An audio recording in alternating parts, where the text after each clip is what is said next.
최근 한국산 레드백 장갑차가 기관포 사격과 동시에 대전차 미사일을 발사하는 모습을 호주군에게 공개하자 호주 측에서도 레드백 장갑차의 강력한 성능에 매우 만족하면서 지대한 관심을 보이고 있는데요. 개인화인 자주포에 이어서 개의 11 레드백 장갑차까지 한국산 무기의 호주 수출에 청신호가 켜진 상황. 이에 대해 한국은 멈추지 않고 자신감 있게 레드백 장갑차를 전 세계에 홍보하기 시작했습니다. 호주 지역 최대 규모의 지상국이 전시회인 랜드포스 2200에서 하나 디펜스가 참가해 한국산 K-21 레드백 장갑차와 K인 하인 자주포를 당당하게 공개한 것이죠. 랜드포스 공개 후 호주 정부의 요구대로 곧바로 기관포 사격과 대전차 미사일을 발사하는 영상까지 호주군에 전달해 대한민국의 강력한 기관 무기 기술력을 마음껏 과시했습니다. 레드백 장갑차에 탑재되는 대전차 미사일은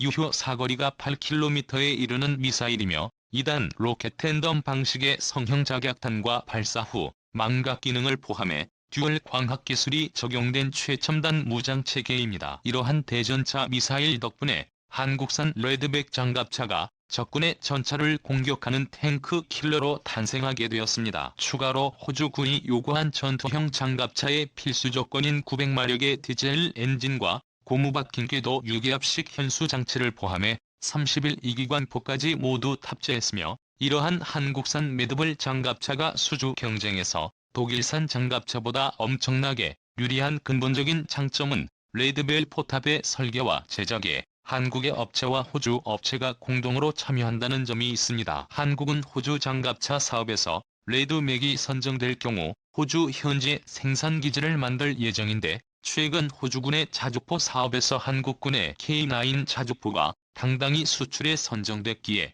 독일과는 달리 캐나다인 자주포와 레드백이 생산기지를 공유할 수 있다는 핵심적인 장점을 갖추고 있죠. 이로써 한국산 장갑차는 강력한 성능 말고도 저렴한 가격과 생산 가성비까지 한꺼번에 성립시킨 말도 안 될 정도의 명품 무기가 된 것입니다. 랜드백 장갑차에 탑재돼 호주의 대전차 미사일 분야에서도 한국은 이스라엘과 경쟁해 형국 미사일과 천건 미사일을 판매하려고 지속적인 수주 경쟁을 벌이고 있습니다. K9 자주포와 애플의 후식 공격기 전무 미사일과 현금 미사일 국산 전투함과 KSS 잠수함처럼 전 세계에서 한국산 무기가 해외 수출 수주를 도전해 수주 성공 직전까지 도달한 모습을 보듯 한국이 개발한 K-21 레드백 장갑차 플랫폼이 세계에서 명품 무기로 등극하려면 이번 호주 수출이 굉장히 중요합니다. 2022년 내년 초 레드백 장갑차에 관한 최종 계약이 체결될 경우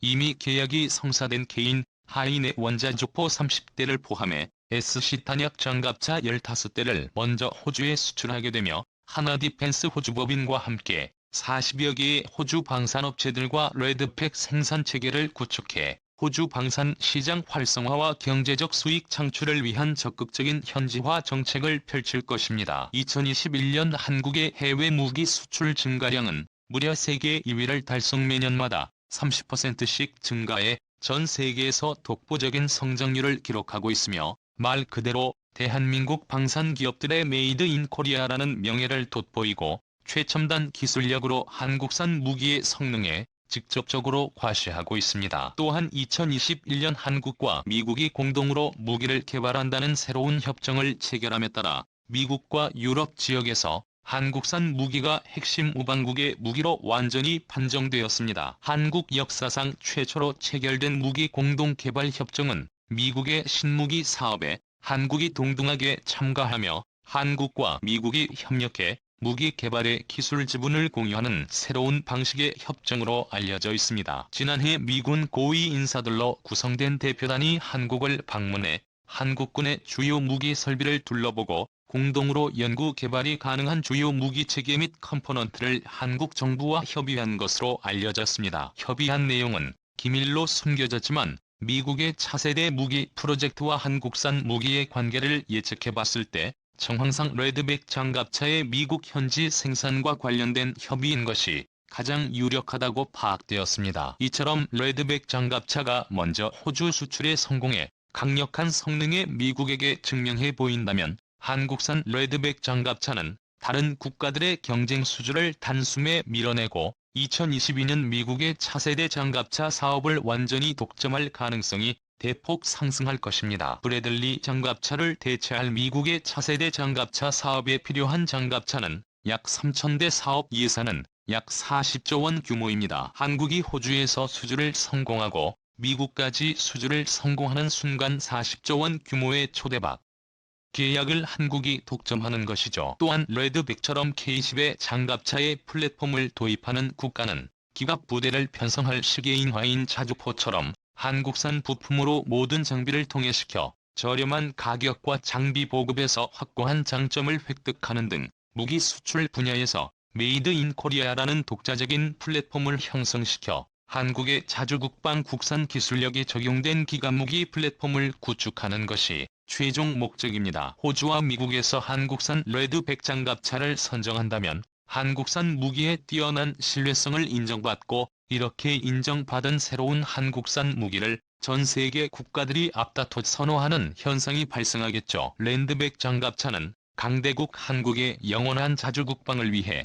최고의 명품 고기를 만들겠다는 한국인의 진정한 투지와 의지를 전 세계에 알리는 또 하나의 사례가 될 것입니다. 강대국 한국의 레드백 장갑차가 호주 수조에서 완벽한 이점을 갖게 되자 국산 무기 수출이란 경제적 활동을 해본 적도 없는 일본인들은 한국산 무기에 대해 열등감과 부러움을 제대로 느끼고 있군요. 호주 수출 레드백 장갑차에 관한 게시글이 일본의 군사정보 커뮤니티 밀리터리 7.77마톰의 스레드에 올라왔습니다. 스레드에 올라온 일본 네티즌들의 댓글 반응을 번역해봤습니다. 한국은 정부 주도로 수출을 하기 위해 무기를 만들고 있다. 적당한 성능의 무기를 싼 값에 구매할 수 있는 것과 미국과 중국산 무기와는 다르게 외교적 마찰 없이 무기를 구매할 수 있다는 점은 한국산 무기의 가장 큰 장점이구나. 일본은 2차 세계대전 때 미국에게 항복해 완전히 무장해제 상태다. 정식적인 군사조직을 둘 수는 없고 무기체계도 방위만 가능한 최소한의 병력을 구성해왔다. 따라서 전쟁용 무기를 수출하는 방법도 금지되어 한국과의 군사무기 경쟁에서 일본은 자연스럽게 패배했다는 느낌이야. 그것은 잘못된 정부다. 일본제 무기도 해외 수출이 자유롭다. 개발도상국에서도 일본제 무기의 죽음은 가격이 비싸서 못 사지만 성능은 뛰어나다고 곧바로 인식했겠지. 한국산 같은 저품질 무기 따위는 전쟁에서 소용없다는 것을 알지만 일단은 저렴해서 구매라도 해보는 게 개발도상국에게 이득이 일어나 동남아시아와 아프리카처럼 개발도상국 입장에서는 좋은 품질의 일본제가 아니라 가격이 저렴한 한국산 무기로도 충분하다는 우익들의 주장에 따르면 호주와 핀란드도 개발도상국이니까 호주와 핀란드가 개발도상국 취급을 받는다면 일본은 중세 시대입니까? 개발도상국들이 돈이 없어서 저렴한 한국제 무기를 이용하는 건 어쩔 수 없지만 호주는 완벽한 선진국 주제에 자존심도 없는 거냐. 역시 호주가 일본의 고래잡이를 항의할 때부터 정말로 마음에 들지 않았지만 이제는 완전히 비호감 국가로 낙인하겠어. 왠지 이웃나라를 증오로 전부 부정하지 않으며 마음이 내키지 않는 사람이 있는 것 같은데 설마 이웃나라와 비교하면 일본의 무기는 전혀 안 팔리는 건가? 다른 의미로 대단하네. 일본이 진심으로 두려워하는 한국산 레드백 장갑차의 해외 수출 경쟁 강대국 한국의 명품 무기 회의나인 자주포가 에스토니아와 인도, 폴란드 등 전 세계적으로 한국산 무기에 대한 명성을 날렸듯이 이번에는 레드백 장갑차가 메이드 인 코리아 웨폰이라는 새로운 돌풍을 일으킬 것입니다. 영상의 정보가 유익하셨다면 채널 명태구구려 제고 구독과 알림 설정 진심으로 감사드립니다.